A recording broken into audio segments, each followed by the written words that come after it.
এই মুহূর্তের সবথেকে বড় খবর, এবার বিস্ফোরক দাবি করেছে সংবাদ সংস্থা পিটিআই। আরজি করে চিকিৎসককে ধর্ষণ করে খুন করার ঘটনায় তার সহকর্মীরাও জড়িত থাকতে পারেন বলে সন্দেহ করেছে মৃতার বাবা মা।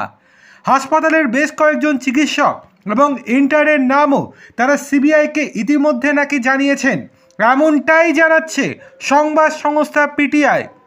সিবিআইয়ের এক কর্তা ওই সংবাদ সংস্থাকে এই খবর জানিয়েছেন। পিটিআইয়ের প্রতিবেদন অনুযায়ী আরজি করে নিহত চিকিৎসকের বাবা মা কেন্দ্রীয় তদন্তকারী সংস্থাকে জানিয়েছেন একজন মাত্র তাদের কন্যার ধর্ষণ ও খুনের সঙ্গে জড়িত বলে তারা মনে করেন না, বরং তাদের অনুমান এই ঘটনার সঙ্গে একাধিক ব্যক্তি যুক্ত রয়েছেন। গোটা ঘটনায় হাত থাকতে পারে হাসপাতালেরই চিকিৎসক এবং পড়ুয়াদের। মৃত চিকিৎসকের সঙ্গে কাজ করতেন এমন কয়েকজনের নাম সিবিআইকে জানিয়েছেন তারা। তাদের সন্দেহ করার কারণও জানিয়েছেন।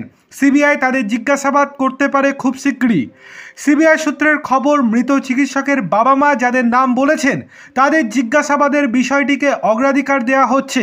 এছাড়া কলকাতা পুলিশের কয়েকজন আধিকারিককেও জিজ্ঞাসাবাদ করা হবে, যারা প্রাথমিকভাবে এই ঘটনার তদন্ত শুরু করেছিলেন।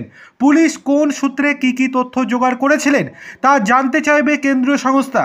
সিবিআই সূত্রের আরও জানা গিয়েছে, এখনও পর্যন্ত এই ঘটনার সঙ্গে জড়িত অন্তত 30 জনকে চিহ্নিত করা হয়েছে।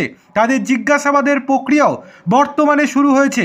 মৃত চিকিৎসকের সহকর্মীদের ভূমিকা নিয়ে প্রশ্ন তুলেছেন মুখ্যমন্ত্রী মমতা বন্দ্যোপাধ্যায়ও।